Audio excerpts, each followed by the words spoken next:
Alors bonjour à tous et bon sabbat dans le Seigneur. C'est pour moi un immense plaisir de pouvoir partager la parole de Dieu avec vous. Tout d'abord, je souhaiterais remercier votre pasteur et les anciens pour cette invitation. Donc merci énormément. J'aime toujours partager la parole de Dieu et aujourd'hui ça va être un sujet, un thème qui m'est très très à cœur. Donc merci beaucoup pour cette opportunité. Alors je vais vous inviter à incliner la tête et à prier avec moi. Seigneur, on te remercie pour ce moment dans lequel tu nous rassembles tous ensemble afin qu'on puisse écouter ta parole. Et surtout, on sait, Seigneur, que tu connais nos situations, tu sais ce par quoi nous passons en ce moment. Et tu veux toucher notre cœur, Seigneur. Alors je prie afin que tu puisses faire ton œuvre de transformation et continuer à nous faire du bien.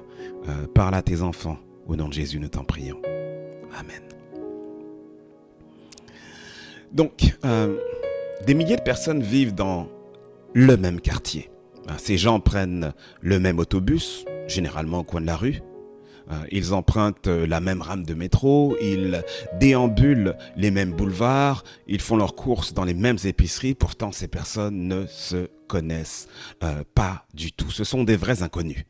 Peut-être que vous avez remarqué que nous faisons partie d'un monde sans visage.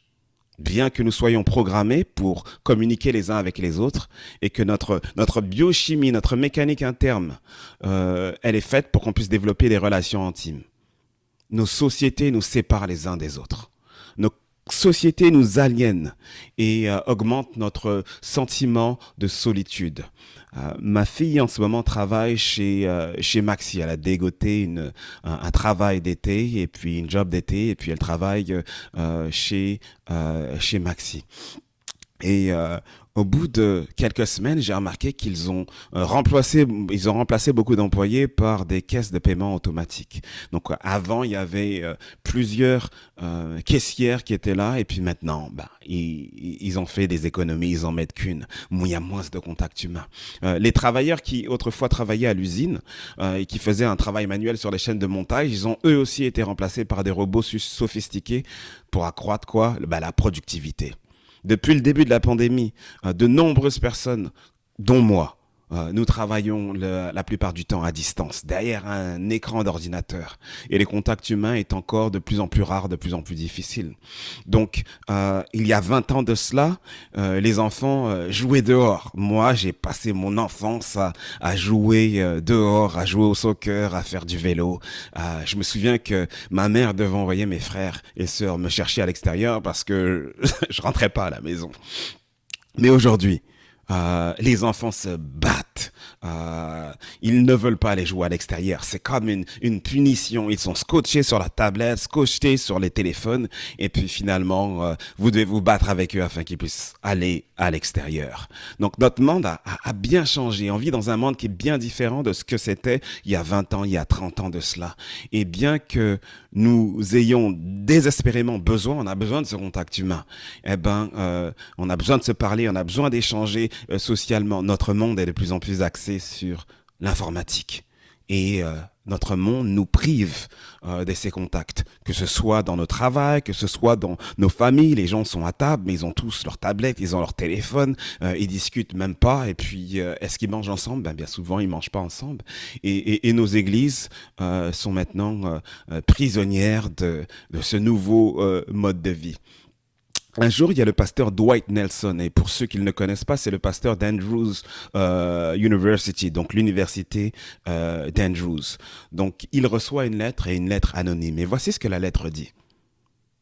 Cher pasteur Nelson, je dois vous dire pourquoi j'ai écouté le sermon à la radio ce matin. Je suis un membre actif de PMC, c'est l'église de l'université d'Andrews, depuis 7 ans. Et bien que je sois assise parmi plus de 3000 personnes chaque sabbat. 3000 personnes, c'est bien plus que votre église, bien plus que la mienne, bien plus que la plupart. Il n'y a pas d'église ici au Québec qui compte à son actif 3000 personnes. Donc c'est une église immense. L'église de l'université d'Andrews. Donc elle dit, bien que je suis assis chaque sabbat avec 3000 personnes, il y a des moments qui sont généralement très très douloureux et surtout solitaire pour moi. Donc imaginez-vous, vous êtes dans une église, il y a 3000 personnes, il y a du monde partout. Mais là, c'est comme si vous étiez seul. Donc la dernière fois que je suis venu à l'église, j'ai soumis ma demande de transfert au secrétariat d'une nouvelle église. J'espère que cette nouvelle congrégation pourra me fournir le sens de communauté que je recherche. Donc, chers amis, les gens souffrent de ce manque de contact humain et pensez pas que ce soit juste à l'extérieur, mais ça arrive même dans nos églises. Donc, les moments de partage, les moments d'échange qui vont au-delà de la superficialité sont de plus en plus rares aujourd'hui. On doit vraiment les chérir. Il y a une étude qui a été publiée en 2009 auprès de 426 jeunes adultes. Et cette étude a révélé que l'expressivité familiale est une caractéristique inhérente des familles fortes. En d'autres termes, en d'autres mots, lorsque les familles communiquent ensemble, lorsque les gens expriment leurs pensées, lorsqu'ils parlent et communiquent leurs souhaits, lorsqu'ils décrivent leurs sentiments, par le biais de la communication, et la communication, elle est verbale, mais elle est aussi non verbale. Donc, les relations se resserrent. Donc, c'est très, très important. On nous dit que la communication, qu'est-ce qu'elle crée? Elle crée les familles se sentent plus en harmonie, elles se sentent plus heureuses. Par contre, lorsque il y a pas de communication, donc l'absence de dialogue au sein de la famille, les jeunes ont signifié que c'était un symbole de désunion. Alors, puisque les études scientifiques nous montrent et nous prouvent que nous avons besoin de communication et que la communication joue un rôle essentiel, primordial pour notre bien-être, notre expérience personnelle nous dit la même chose. Qu'est-ce que nous dit la parole de Dieu? Est-ce que la parole de Dieu parle de communication et surtout de communication au sein de la cellule familiale? Quel rôle joue la communication chez nous? J'aimerais qu'on puisse ouvrir nos Bibles dans Genèse chapitre 2. Alors, comme vous le savez probablement, les premiers humains n'ont pas encore commis l'irréparable dans le chapitre 2. Donc, Adam a une cour arrière gigantesque. Je ne sais pas si vous avez déjà été au zoo de Granby. Le zoo de Granby est magnifique. Il y a des léopards, il y a des kangourous, il y a des félins, des lions, des zèbres, des cygnes noirs. Bref, c'est vraiment un parc animalier fantastique, des milliers d'espèces différentes. Et puis en même temps, le zoo de Granby, c'est aussi un parc aquatique. La maison d'Adam, elle ressemblait à ça. Elle ressemblait à la fois à ce parc animalier, mais encore aussi un parc aquatique.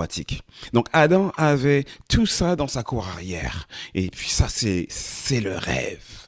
Donc Adam est dans un endroit fantastique, magnifique. Et malgré tout cela, Adam a le cœur comme un beigne. Vous savez, les beignes, il y a un trou au milieu du beigne. Puis Adam, dans son cœur, son cœur il y a comme s'il y a un grand trou au milieu. Il y a quelque chose qui lui manque. Et c'est pour ça que dans Genèse, chapitre 2, verset 20, voici ce qu'on nous dit. Et l'homme donna des noms à tout le bétail, aux oiseaux du ciel et à tous les animaux des champs. Mais pour l'homme, il ne trouva point d'aide semblable à lui. Frères et sœurs, Adam veut une compagne qui lui ressemble. Pourquoi? Parce que Dieu nous a créés afin que nous puissions être accompagnés.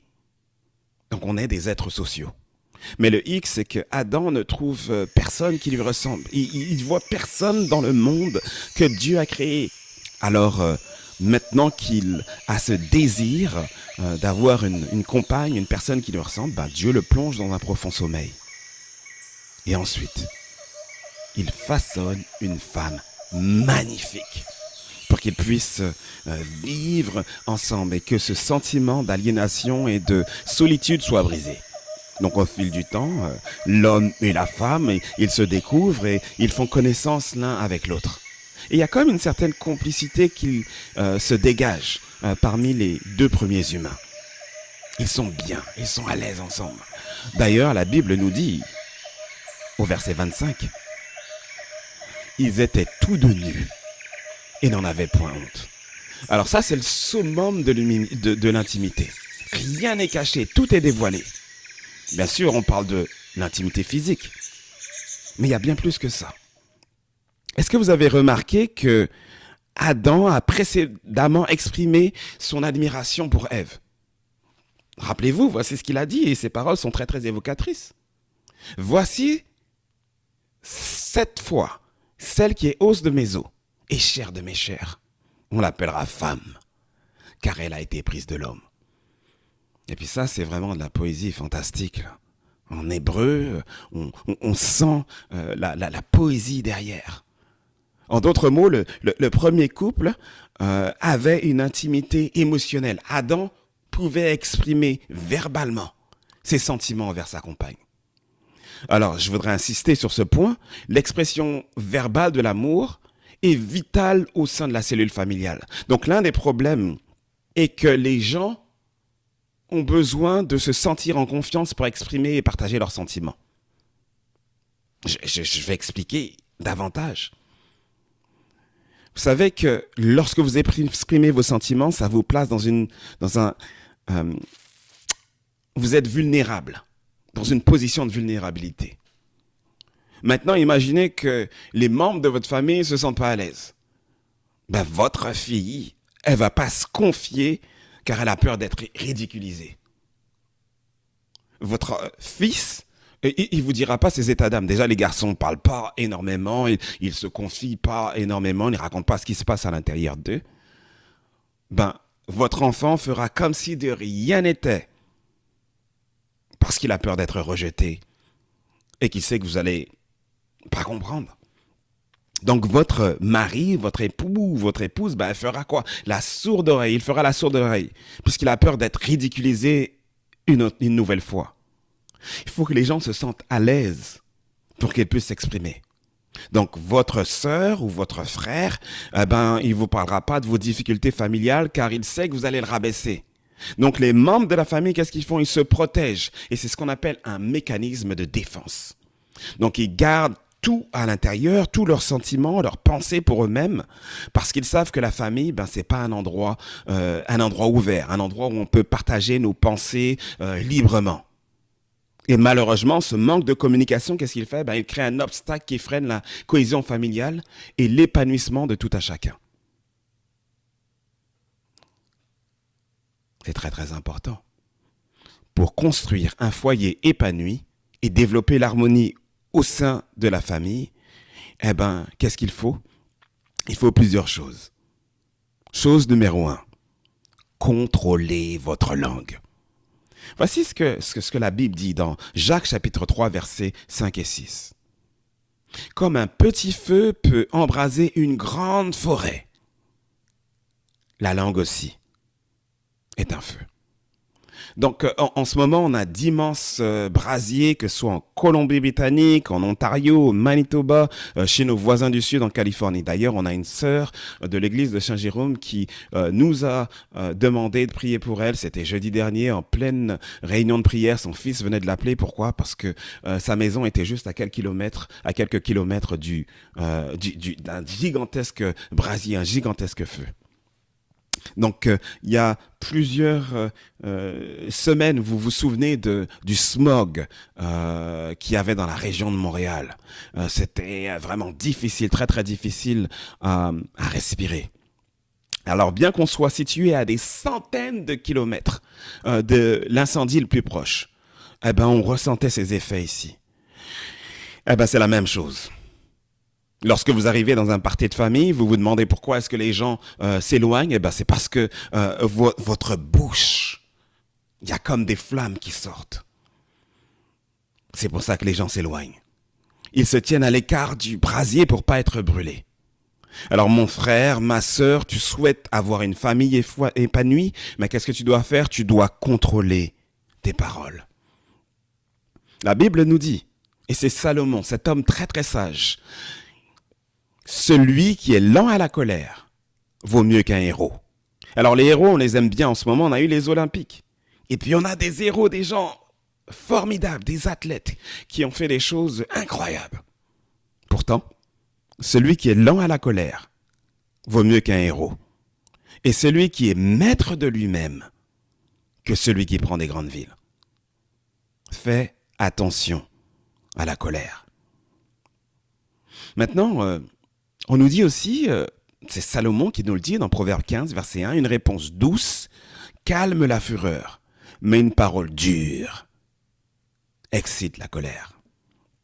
Donc faites attention à la colère, faites attention à vos réponses et évitez les commérages.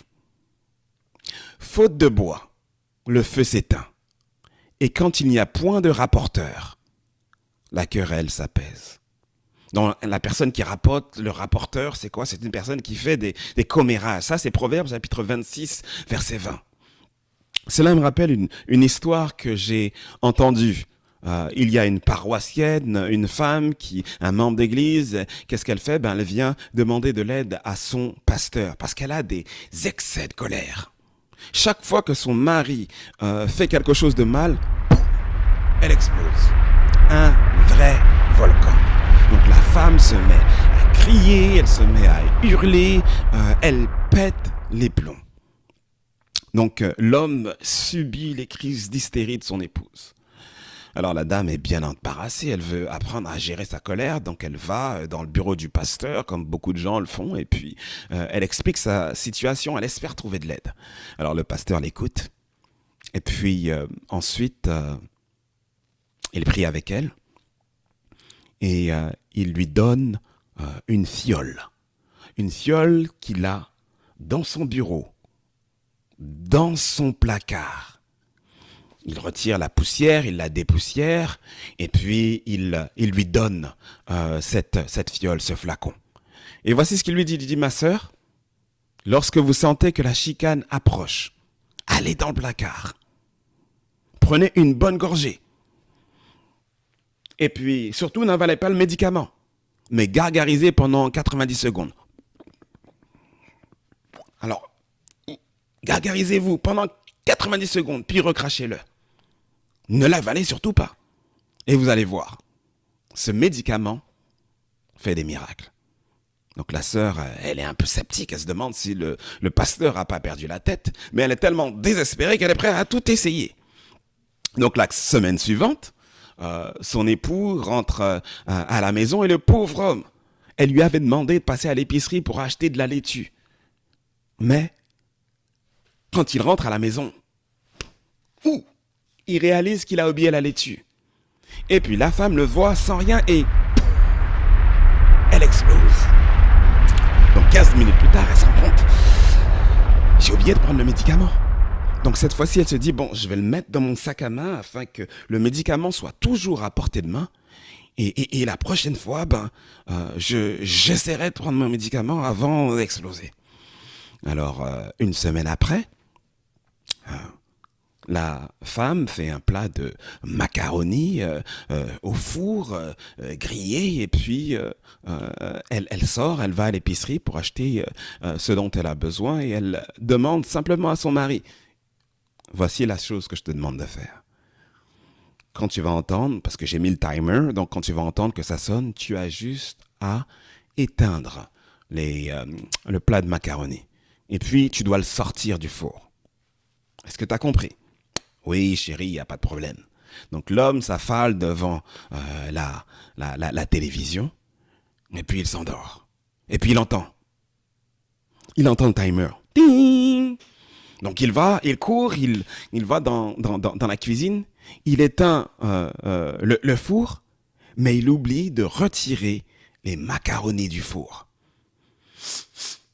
Au bout d'un certain temps, son épouse rentre à la maison, et puis elle va dans la cuisine, et qu'est-ce qu'elle voit? Elle voit que les macaronis sont encore dans le four. Alors la tension commence à monter dans son cerveau. Qu'est-ce qu'elle fait? Elle pense tout de suite à prendre sa fiole. Elle prend sa fiole, elle respire un bon coup, elle court en haut, elle va dans sa chambre, elle prend un peu du médicament, et elle se gargarise. Pendant 90 secondes. Elle recrache le médicament. Et puis elle redescend. Et là, rien ne se passe. Elle n'explose pas. Donc elle est toute fière d'elle. Le sabbat matin, elle est contente de voir son pasteur et elle lui dit, pasteur, pasteur, pasteur, elle est à la porte. Il faut que je vous parle. Le pasteur lui dit donc, attendez-moi, dès que j'aurai fini, je vais pouvoir vous rencontrer dans mon bureau. Donc à la fin, il parle à la sœur dans son bureau et lui dit, écoutez, c'est formidable, votre médicament fonctionne à merveille. Mais j'ai presque fini la bouteille. Est-ce que vous en auriez pas d'autres dans votre bureau? Et le pasteur, avec un petit sourire, le coin de la bouche, lui dit, d'accord ma sœur, est-ce que vous avez votre fiole avec vous? Elle dit, oui, je l'ai avec moi. Il dit, venez avec moi. Et il l'emmène dans la cuisine. Il ouvre le robinet et il verse de l'eau dans le robinet. Vous savez, chers amis, la langue est comme un brasier. Et puis, on a besoin d'éteindre les feux qui sortent de notre langue parce qu'elle détruit tout sur notre passage. Donc, la première des choses qu'on peut faire avec notre langue, c'est quoi? Eh bien, c'est de la contrôler. De contrôler le feu qui sort de notre bouche. La deuxième chose qu'on peut faire avec notre langue, c'est de confesser avec notre langue. Donc, la confession des péchés, elle doit bien sûr être faite à Dieu. C'est ce que la Bible nous dit. Si nous confessons nos péchés, il est fidèle et juste pour nous les pardonner et nous pardonner de toute iniquité. Donc ça, c'est 1 Jean chapitre 1, verset 9. Donc c'est un verset qu'on connaît très très bien. Par contre, on oublie qu'il y a un autre verset qui parle de confesser les péchés. Ça se trouve dans Jacques aussi, Jacques chapitre 5, verset 16. Si quelqu'un est blessé par notre comportement, mais qu'est-ce qu'on veut faire? On doit confesser nos mauvaises actions à cette personne. Confessez donc vos péchés les uns aux autres et priez les uns pour les autres, afin que vous soyez guéris. En d'autres mots, si on veut que nos relations s'améliorent, si on veut qu'il y ait la guérison dans nos familles, qu'est-ce qu'on doit faire? On doit dire « je suis désolé ». Désolé à nos époux, désolé à nos épouses, désolé aux frères et sœurs de l'Église, désolé à nos enfants, désolé à nos proches. Cela me rappelle qu'il y a quelques années, c'était un sabbat matin. Et je ne sais pas pourquoi ce genre d'histoire arrive toujours le sabbat matin. Donc j'étais pressé pour aller à l'église. À l'époque, j'étais pasteur de l'église de South Shore, donc sur la rive sud, à 30 minutes de la maison. Et puis, je descends les escaliers. À la maison, personne n'est prêt. Donc, ce que je fais, je dis que, moi, je vais partir d'abord. Et puis, vous allez me rejoindre un peu plus tard. Et quand je descends les escaliers, j'arrive dans l'entrée de la maison. Qu'est-ce que je vois? Le cartable de ma fille est encore dans l'entrée. Mais il n'y a pas seulement le cartable. Il y a le cartable, il y a les chaussures qui sont en plein milieu, il y a la boîte à lunch, il y a le manteau. Elle a tout oublié dans l'entrée. Et là, j'ai pété les plombs. Je sais pas, j'ai crié « Anaïs !» Donc Anaïs est descendue des escaliers. Vous savez, quand papa crie avec la voix, les enfants obéissent. Donc Anaïs est descendue. Et puis là, lorsque l'enfant est arrivé, j'ai vu rouge. Le sac à dos s'est transformé en ballon de soccer. Et j'ai commencé à donner des coups de pied dans le sac à dos. Le sac à dos s'est retrouvé en plein milieu du salon. Et l'enfant était horrifié. Et puis, je suis parti à l'église. Le pasteur, il faut qu'il prêche le sabbat matin. Alors, je suis là, je pars. Et au bout de 15 minutes, je me sens pas bien. Le Saint-Esprit est en train de me corriger en plein milieu de l'autoroute. Alors là, ce que je fais, je dis, Isabelle, Isabelle, c'est mon épouse, est-ce que je pourrais parler à Anaïs, s'il te plaît? Et j'appelle Anaïs.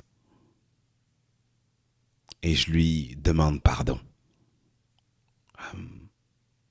Je lui dis,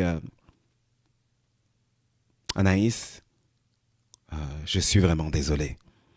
Je n'aurais pas dû agir de cette manière. Excuse-moi. Vous savez, moi je suis guadeloupéen. Mes parents viennent des Antilles. Et les Antillais ne s'excusent jamais auprès de leurs enfants. J'ai jamais vu, je pense même pas que ce soit dans le vocabulaire de mes parents. Pardon? Non, les parents ne s'excusent pas. Et pendant que j'étais en train de conduire, le Saint-Esprit me demande de m'excuser. Et puis moi, je suis là, non, je suis le parent, j'ai pas besoin de m'excuser. Et le Saint-Esprit me dit, non, non, non. Il ne s'agit pas de culture. Il s'agit de se soumettre au Saint-Esprit. Alors, c'est la rentrée scolaire. Vos enfants vont faire des bêtises comme ils ont l'habitude de le faire. Mais écoutez ce que Jésus est en train de dire dans Matthieu chapitre 5. D'ailleurs, c'est l'un des rares sermons que nous avons de Jésus. Jésus n'a pas beaucoup prêché. On n'a pas beaucoup de sermons de Jésus. Par contre, on a une parole dans le sermon sur la montagne. Et c'est dans Matthieu chapitre 5, versets 22 à 24. Et voici ce qu'il dit. « Mais moi, je vous dis que quiconque se met en colère contre son frère mérite d'être puni par les juges. Que celui qui dira à son frère « Raka » mérite d'être puni par le Sanhédrin. Et que celui qui dira « Insensé » mérite d'être puni par le feu de la géhenne. Donc si donc tu présentes ton offrande à l'autel, et que tu te souviens que ton frère a quelque chose contre toi, laisse là ton offrande devant l'autel, et va d'abord te réconcilier avec ton frère, puis viens présenter ton offrande. En d'autres mots, l'adoration à Dieu, elle est très très importante. Dieu nous demande de ramener des offrandes. Par contre, se réconcilier les uns avec les autres, c'est encore plus important. Et là, Jésus va il va au-delà de ce qu'on espère. Généralement, c'est lorsqu'on a fait du mal aux autres. Mais là, il dit, si tu te souviens que quelqu'un a un problème avec toi. Donc, il va au-delà de toute espérance. Donc, la deuxième chose qu'on peut faire, c'est confesser avec notre langue. Dire, je suis désolé. Et voir, et même auprès de nos enfants. La troisième chose qu'on peut faire avec notre langue, c'est affirmer avec notre langue. Vous savez, tout le monde a des forces et des faiblesses. On a des qualités, on a des défauts, et il y a des gens qui sont très très doués. Ils voient toujours les défauts des autres. C'est comme un don inné chez eux. Mais on devrait plutôt répertorier les qualités de nos conjoints, de nos amis, de nos proches, parce que cela me rappelle cette histoire, c'est que mon épouse, lorsqu'on a acheté notre maison il y a 6 ans, elle n'avait pas l'habitude de faire du jardinage. Et là, elle a décidé de faire un petit jardin, un petit potager. Et elle a remarqué très très rapidement que la taille de nos légumes était un peu plus petite que celle du voisin. Vous savez, le voisin avait ses concombres énormes et ses tomates gigantesques, juteuses. D'ailleurs, il nous en a donné. Et puis là, Isabelle se dit, mais... Puis elle parle avec le voisin, elle lui demande, c'est quoi son secret? Et le voisin, il dit, il met de l'engrais. L'engrais, c'est ce qui aide, c'est ce qui fait germer. Eh bien, les compliments sont comme de l'engrais. Ils font grandir l'amour. Alors, vous voulez de l'amour, de la cohésion dans votre famille? Au lieu de pointer les défauts, des enfants, de pointer les défauts de votre conjoint, de vos conjointes, de pointer les défauts des gens de l'église, parce que l'église est aussi une famille. La Bible nous dit, les paroles agréables sont un rayon de miel. Douces pour l'âme et salutaires pour le corps. Proverbe 16, verset 24. Donc en gros, si vous voulez que votre foyer, votre maison, votre demeure soit un endroit où coule le lait et le miel, prononcez des paroles douces. Encouragez votre enfant, félicitez votre enfant, encouragez votre conjoint, louangez vos proches, dites-leur des choses agréables, des choses qui font du bien. La dernière chose qu'on peut faire avec notre langue, c'est exprimer l'amour. Dans 1 Corinthiens chapitre 13, Paul parle à l'église de Corinthe et Paul dit « Et quand même, je distribuerai tous mes biens pour la nourriture des pauvres. Donc je donne beaucoup de choses, je donne ce que j'ai. Je suis très très généreux. Quand je livrerai même mon corps pour être brûlé, si je n'ai pas l'amour, cela ne sert à rien. Dans certaines versions, il y a la charité, mais le mot qui est utilisé, c'est agapé. Et agapé, c'est l'amour. En d'autres termes, l'amour, c'est ce qu'il y a de plus important. Je t'aime. Donc, je t'aime, c'est des mots que les maris devraient exprimer quotidiennement envers leur épouse. Ce sont des paroles que les enfants devraient dire à leurs enfants, que les grands-parents devraient dire aussi, prononcer. Je sais que dans certaines cultures, on n'a jamais entendu nos parents dire « je t'aime ». Et alors ? La Bible nous dit que le plus important, c'est l'amour. D'ailleurs, Jésus dit « À ceci, tous connaîtront que nous sommes, quoi ? Que vous êtes mes disciples, si vous avez de l'amour les uns pour les autres. » Alors l'amour, ça se montre, ça se démontre. Mais ça s'exprime. Vous vous souvenez d'Adam qui a exprimé son amour pour Ève ? Exprimez de l'amour. Exprimez de l'amour pour vos conjoints, pour vos enfants, pour vos petits-enfants, pour les gens autour de vous. Parce que l'amour, ça s'exprime. Et ça s'exprime aussi verbalement. Marshall Rosenberg a écrit un livre qui est très très intéressant. Ce livre date de 2016. Par contre, son bouquin est un best-seller. Ce qu'il dit, c'est qu'il dit que les mots sont quoi ? Les mots sont des fenêtres. Et vous savez, les mots sont des paroles qui peuvent ouvrir la fenêtre de l'amour. Vous savez, avec vos mots, vous pouvez emmener de l'harmonie. Vous pouvez emmener de la cohésion. Avec vos paroles, vous pouvez transformer des conflits potentiels en moments agréables. Avec vos paroles, vous pouvez transformer les murs de critique en fenêtres de compassion. Vous pouvez transformer l'hostilité en terrain fertile de guérison. Les mots sont des fenêtres.